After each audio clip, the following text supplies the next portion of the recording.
All right, so we're here with, you probably guessed it already from just looking at the title of the video and the thumbnail. This is Tyler's small block Ford that we're getting ready to put in his Ranger gray area. But first, we got to get this truck unloaded outside. So I've brought it back from my house to the shop so we can finally put the engine in it. And I've got our motor mounts here. This is actually so far, oh, there's Dewey. Yep, stretch it out. We're not filming or anything here. Anyways, before I was so rudely interrupted, I was saying we've got motor mounts here for this, and I'm actually surprised how easy it is to find small block Ford swap parts for a Ford Ranger. Well, I guess I'm not super surprised. I mean, I've seen it before, but like these motor mounts are supposed to just drop right in. They were quite literally 30 bucks online, super cheap. I've got headers. These are not specifically for a small block Ford swap Ranger. Oh, here he is again. These are not specifically for a small block Ford swap Ranger, but let's just stand up. These are not specifically for a small block Ford swap Ranger, but these are a nice, real tight header. I'm hoping that I can just put these on in the standard style, just facing right back. I don't have to do anything goofy. Otherwise, I'm thinking maybe we could go up and forward and then go into one and then back. I don't want to do fender dumps or short exhaust. I want to do a nice complete exhaust system on this thing so it's not just so obnoxiously loud. But I think we've got basically everything here that we need to mock up the engine inside of the Ranger. So let's get this thing unloaded. I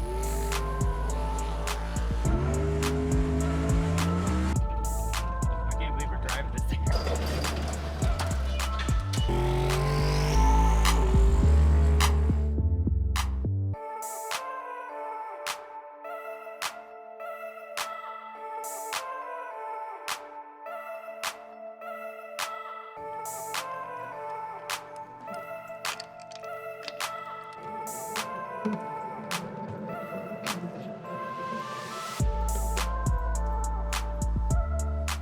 Look at that, it looks cool even just sitting next to the truck. Heck yeah.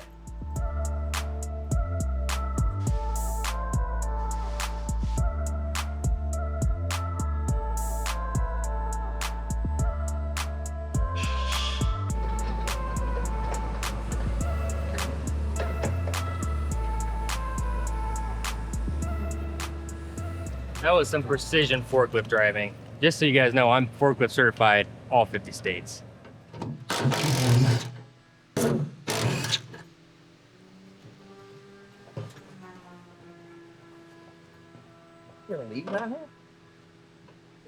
All right, now that we've got room, now we can go up and try our first attempt at putting the engine in. Oh, the paint's so nice, I don't want to set anything on it. Have to get a cart. Right in the frame, I'm thinking. It's got to be one of these two holes. That's what it's like on the other side.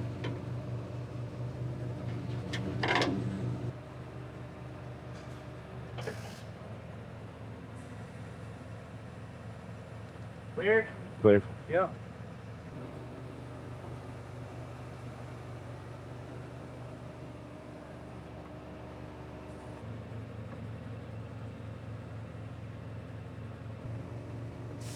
So this motor, I think there might be 241. It was in that one. Oh yeah. So we can either go back or way down. But maybe that's where. I don't know. I mean, I know they'll work if we just drill another hole in it, you know, which is fine if we have to do that.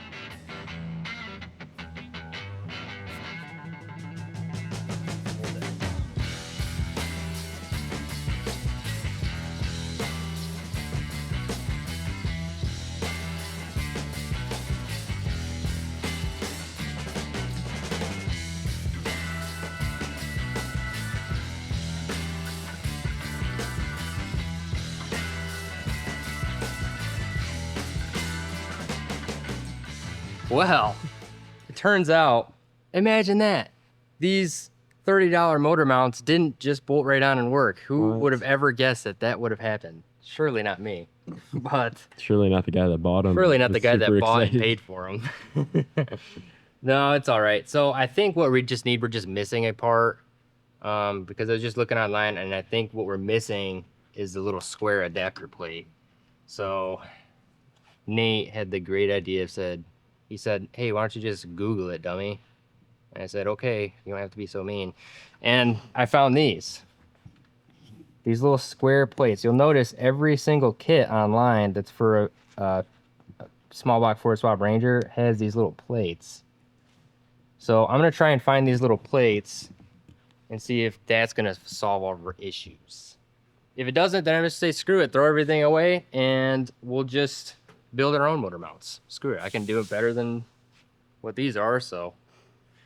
But I really don't want to do that because guess what? It's gonna take me like 6 hours of my dang time. I'd rather just have the plates that bolt right in, but it's all just normal hassles. This isn't out of the normal for doing a V8 swap in something that came with a 4-cylinder in it, you know? So I have to go look online, but that's it for tonight, unfortunately. So see you tomorrow. All right, we're back at the shop for try number 2 on fitting this engine into here. So I've actually got now the correct adapter plates to use the factory motor mounts. So it should go in relatively easily now. They're looking pretty straight. I did some rough measurements. It looks like it's gonna everything line up. But also, since we had a little delay in trying to get the brackets, I did drive out to go see my buddy Austin so I could get this transmission. Woo! This is a TR6060 out of a 5th gen Camaro. So like it's a 6-speed out of like a 1LE SS deal. So Soon to be in a Ranger. To not an LS and a 5th gen Camaro, but a small block Ford in a Ranger. So you might ask yourself, Kyle, how are you going to do that when it has an LS bell housing on it? The answer is, I don't know yet. I'm working on that still. But me and my buddy Austin were talking about it, and they do make a small block Ford bell housing for this transmission, but it's $980. So it's a pricey little bell housing. So I'm gonna try and figure out if there's something else we can do that might be even a little bit better. If not, we'll just have to pucker up and buy the expensive bell housing, which I got the trans on a good enough price thanks to Austin that I can probably, or we can probably afford to get the bell housing for it. That'll just bolt right up. Then the clutch is all easy. I got the slave cylinder. I just need to get a master cylinder pedal kit, stuff like that to mount in the truck. But let's get this engine in first, step by step. It's how do you eat an elephant? The whole thing at once.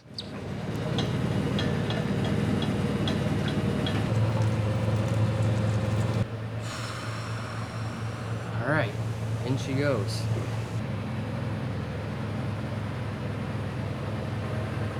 Good.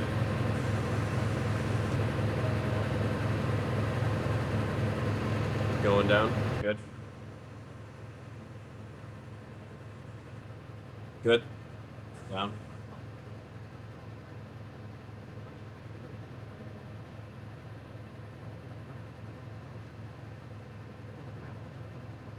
I think that's it.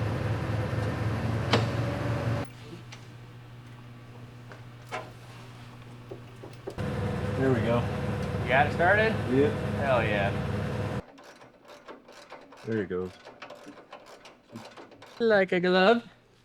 Now we just got to put this strap around it to keep it from falling out the back of the car. Which that would be bad. Just a small problem. Just a small issue. All right, so we got the engine in. It's in there. The back of the pan is held up with a ratchet strap so it doesn't fall over.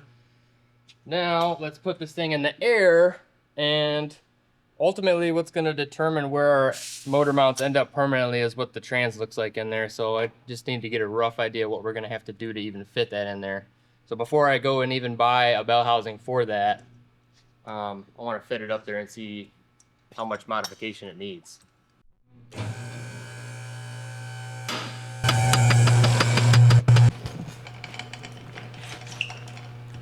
Okay, well, immediately we're gonna have to take this cross member out.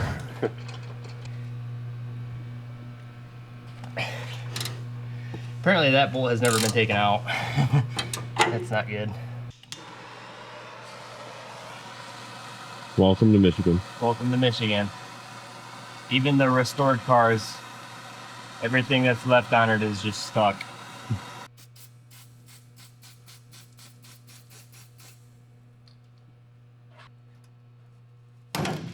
There it goes. Oh, there you go.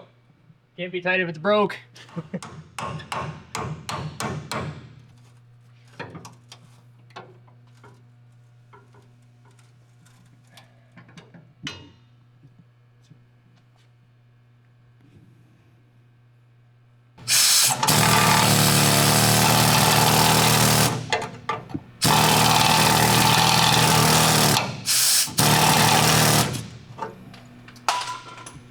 Oh my goodness.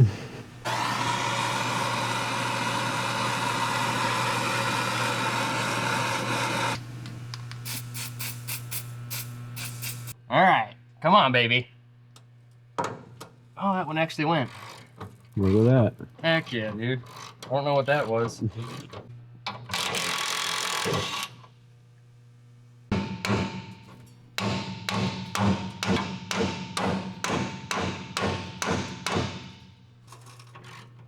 It's freeing up.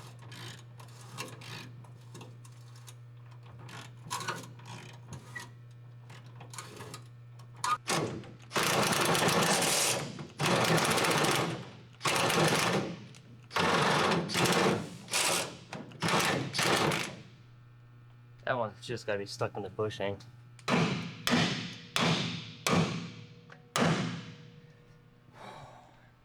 Nothing is working to get this thing out. I'm done playing nice with this, trying to do the civilized tactics.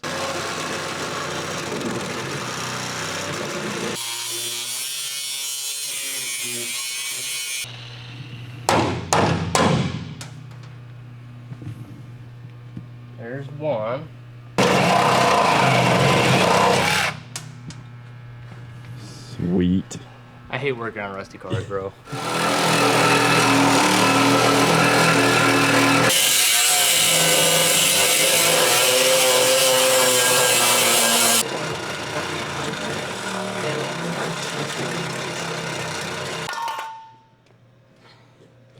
Well, It's out. that's out. This is weight reduction. Isn't that what they say, bro? It's like carbon fiber costs a lot of money, but Rust rust doesn't. falling off of your car is free.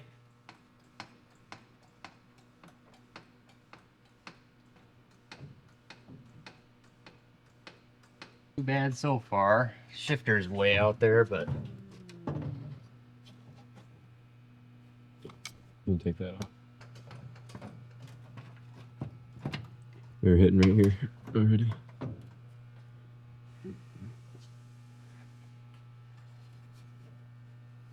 God dang, this thing's in the way.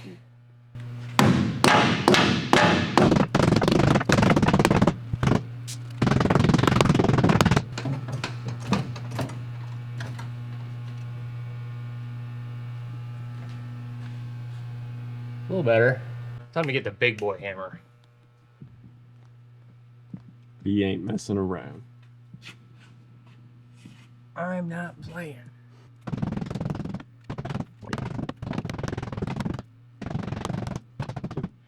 All right, so you can see we've got our transmission up inside of the trans tunnel, but I was trying to just see, and yes, I know this is not a small block Ford bell housing. I already know.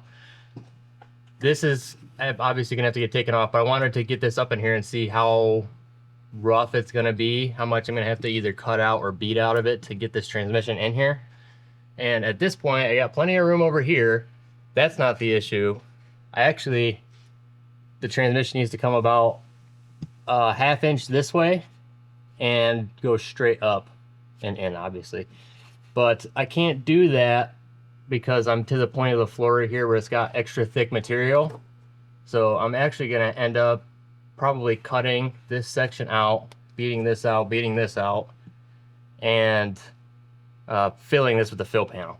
But I don't want to do all that yet because the small block Ford bell housing might be a little bit smaller than this. So actually I might even measure that since I got the block here. So I'll just do a quick measurement on it and see if it is smaller. If it's not smaller, I just need to order the right one and then put it on the trans so that we can see how much we need to clearance. But that's gonna be all that we're gonna be able to do for right now because I don't have a bell housing. So we'll drop this thing out of here and I'll show you what I got going on with the headers. All right, so we've got the car on the ground now and I'm looking at the headers. This side is going to be an absolute freaking nightmare. But here's what I'm thinking, all right? So we've got these headers. These are, you know, just really good cheap headers that I found for like 200 bucks. Ultimately, I think I want the collector to come out down there like this. So what I'm kind of thinking, in order to make these headers work and do it in some kind of cheaper fashion than just doing 100% custom headers, is I'll get some 1.5 inch primary U-bends.